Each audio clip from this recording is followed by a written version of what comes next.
I'm Lynn Bridgeford from the Aether Bios Clinic and Aether Bios Yoga, and today in our series on postnatal yoga we're going to look at the second month after birth.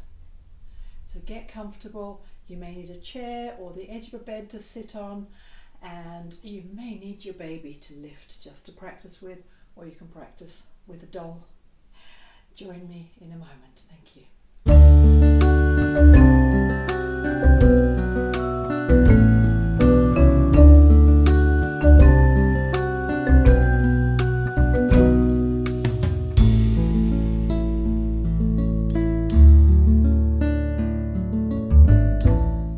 By the time you get to the second month, you're very used to having your baby around, and it's like they've always been there. So you will be finding that you need to get a little stronger for the lifting, for certain things like changing the baby, putting the baby down in a crib. I will give you tips on how to keep strong for that, because you've got a weightlifting course going on and baby's only going to get bigger. So if you've had a C-section or any major surgery, then a lot of this doesn't apply. I will do a video on that later, but you have to be very careful with lifting, though you still have a child that you need to lift, so do some of these very, very carefully. You may be lucky and find that your child is sleeping and settled. If not, please do get yourself to a good cranial person to help with the feeding, with the sleeping, with releasing all the tensions from the birth. I've had amazing results over the years with babies getting more settled, and the earlier they can get treated, the better it is just to ease those tensions out.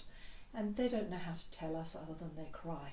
One of the most common things that happens around 6 weeks, if you're going to get a baby with colic, it's around about 6 weeks, and it can be sheer hell for the family. Good cranial treatment can help. Often it's because there's tension at the base of the skull, on the vagus nerve, from the baby not tucking the head in when they were born, or C-section where they've got tension in the head from the sudden exit from the body. And all of these things can be eased with cranial work. One of the first things we're going to look at is the core, and the core supports the low back, so this is really important. We need to get strength in our low back, strengthen our legs, strengthen our upper back, and you may be tired and not feeling like doing any exercise. It's really, really important to do something simple to help with the strength. If you have a ball, that's great. If not, you can sit on the edge of the bed or sit on a comfortable chair. This you can do even if you've had a C-section. So we're going to sit with the feet planted on the floor, butt on the chair or the ball or the bed, shoulders above the hips, and just think about lifting that pelvic floor. It may feel like it's quite weak still, so we're not going to force anything. Between the sitting bones, just feel like you're lifting up that pelvic floor, like you're using the anti-P muscles. So gently engage and then relax. When you're sitting down, you will feel some action between the sitting bones against whatever you're sitting on. So connect with that feeling, and then if you can imagine lifting further up so it helps to pull your tummy in, and then let go. Nothing's forced. It will be feeling very different than before giving birth, whether it's been C-section or natural birth, easy birth or tricky birth. There is actually no really easy birth. It is a massive process. So find your comfort, maybe wiggle a little, wiggle your bottom a little, make sure you're sitting nicely, and then engage the core. So lift up between the sitting bones, and if you can, then lift in the belly and relax. So if a muscle gets tired, it doesn't work properly, so just engage and let go, and practice this throughout the day. You might want to practice stopping your midstream urine without force, just to see those are the muscles. The pelvic floor muscles in yoga, we call it Mula Bandha, the root lock, and Uddiyana Bandha, the abdominal lock. Those support our low back as well as our core. So we start with the core and think about holding the belly in, and then feel a lengthening in the low back. A place where it's easy to take a lot of strain is standing up and sitting down, particularly if you're feeling weak and tired. So to stand up, you may start on a higher chair if that's easier for you. We push the feet into the floor, lean forwards, and it's like a squat. You can do it on a ball or a chair. So come forwards, straight spine, lean forwards, and then push. So we're just coming up a little bit. So we practice this, lift and Gently hold and come down. And if we're going to go all the way up, you may need to hold on to something if you've had surgery, but just give that extra feeling of pushing up, and then as you lift up, lengthen in the groin. We do the same thing as we sit down, so keeping the core, keep the spine straight, bend the knees, stick the bottom out, it's like a squat, and just hover above the chair and then sit. So eventually what we want is to be able to have the strength in the legs and the core, so we can stand up and sit down without straining the neck or the back. The advantage of a chair is it's a little higher and it doesn't roll away. So practice just sitting up, even if it's just getting a little bit of a lift. Use the hands if you need to in the beginning. Squat and stand up. So we call this pose Utkatasana. Bend the knees, knees over the toes, stick the bottom out, spine straight, hover above the chair and sit down. We want to avoid creating any strain, so use the hands if you need them, and even don't get lift off, just build up towards it. And as I say, especially if you have scar tissue. Another thing I see a lot is when people are holding the baby and they're tired, they lean back. It squishes the lower vertebra and eventually start to get back pain. So think about engaging the core. You might want to bend the knees a little. This is dads as well as mums, and just keep that low back nice and relaxed so you don't create another problem. So this is easy to do. This takes a little more thought and it will save your back. When it comes to putting your baby in a crib or taking it out of a crib, you won't always think about it because often it's at night, the baby might be crying, they might not be settled yet. It is quite common that if babies have had the right attention in treatment and not too tricky a birth, then they can be quite settled quite early on and get their patterns of sleep and feeding. If that's not the case, then please do get some help. When you're putting your baby down, think about your body. So feet a little bit wide apart, so we have the balance. Bend the knees, and then we're going to lean forwards like the squat we did for sitting, but the legs are slightly further apart and at a distance. Bend, and then we bend the back from the hips and we put the baby down. You can also do it with the back leg straight, so we bend, straighten the back leg, bring the baby down and bring it up. So that's saving the back, because if we're putting baby down this way, even if the baby's quite light still, they would have started gaining weight again. It's going to be a weightlifting course and they may be wriggly and tetchy. So think about your back. So to practice a few lunges, feet about hip width apart, feet facing forwards. We're not going to go all the way because we don't want to go wide until 3 months. Bend that front leg, reach the back leg away from you, lengthen in the tailbone, shoulders above the hips. So we're getting a good lunge, warrior pose. And if we want to reach the arms up, shoulders down, and reach away through the back leg. We're not going very far yet. And the other side, feet foot width apart. Bend the front leg, reach the back leg away from you, lengthen in the tailbone.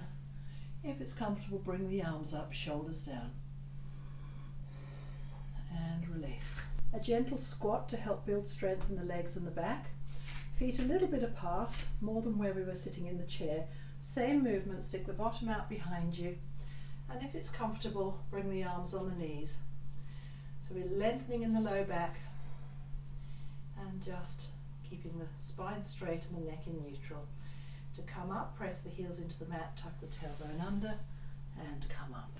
Coming on all fours, hands under the shoulders, butt above the knees. We're going to lengthen through the spine, draw the tailbone back so we're opening in the spine, opening the armpits, and let the head rest down.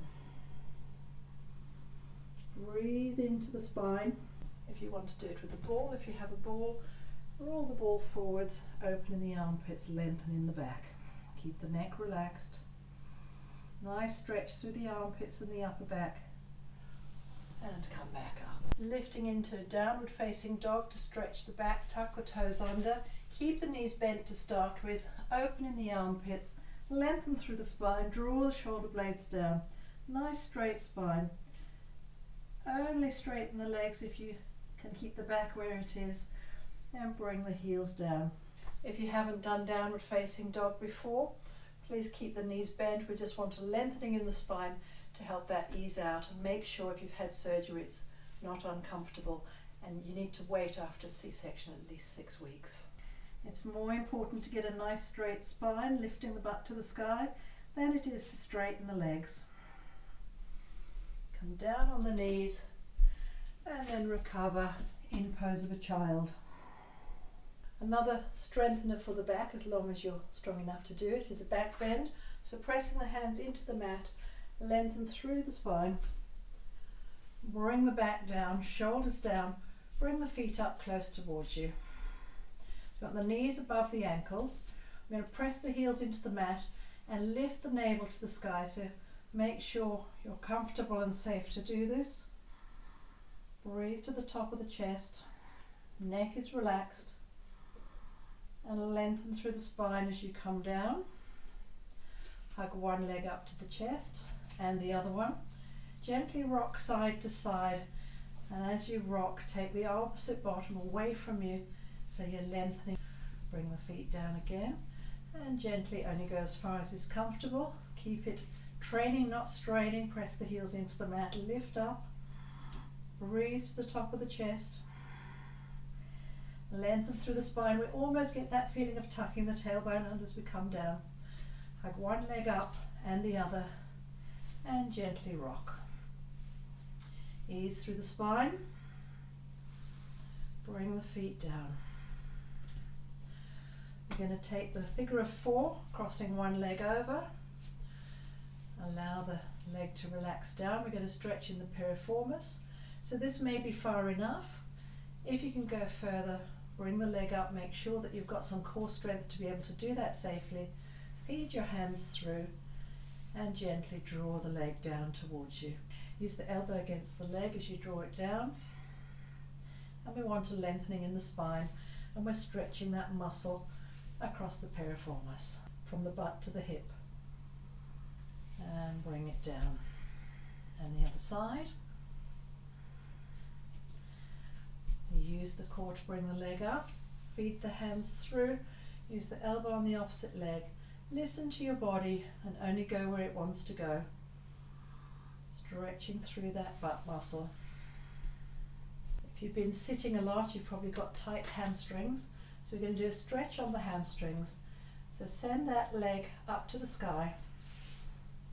You can use a belt or a dressing gown cord. Have it as high up or as low down as you need.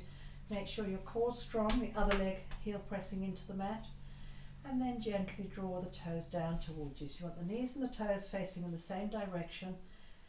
And if you want more out of it, you gently, evenly draw it down towards you, and you're stretching the hamstring at the back of the thigh. Very gently, and release. On the other side, bring the foot into the belt, straighten it up. You may be here, find what works for you.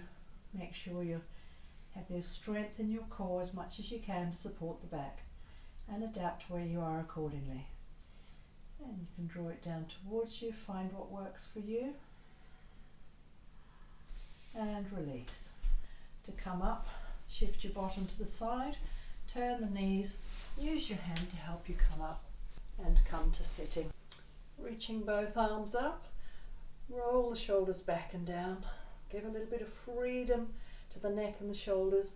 Bring the hands around, so you take one outside the knee, one behind you. Lengthen and very gently twist from the base of the spine. Being careful if you have scar tissue, but you stay in your comfort zone. Gentle twist to free the spine. Come back to the front, reach up again. Twist to the other side, bring the hands down. Press against the outside of the knee, lift up and gently twist. Come back to the front. Another thing to think about in terms of avoiding strain is nappy changing. So if you're comfortable with your knees apart and on the bed, that's the way you can do it. Keep your back nice and straight. The other way is to have the right height, that whatever you're doing, you're not curling your back or straining. So you always want to practice this straight spine and the strength, whether you're sitting, changing a nappy that way, or whether you're doing it on a table. Have a nice straight spine. This is going to do you no favours. So find your posture, feet apart. You can bend the knees a little if your back's sore, just take the length out of the back and find where you can comfortably be to change a nappy. Thank you so much for joining us. I hope you use some of these to help you regain some strength and avoid some of the strain of the early days when you're starting to get more active and your baby's getting bigger and more wiggly. Thank you so much. That's Lynn Bridgeford, Aether Bios. Thank you for joining me. I'm passionate about sharing my yoga journey and all the wonderful things that yoga has to offer for our life and our benefit. And I really look forward to sharing more with you and hope you join me more on my journey. Please like, subscribe, chat to me, ask me any questions, and connect with me on my other channels. There's YouTube, there's Instagram, there's LinkedIn, my Facebook page, my website. So thank you so much. That's Lynn Bridgeford, Aether Bios Yoga.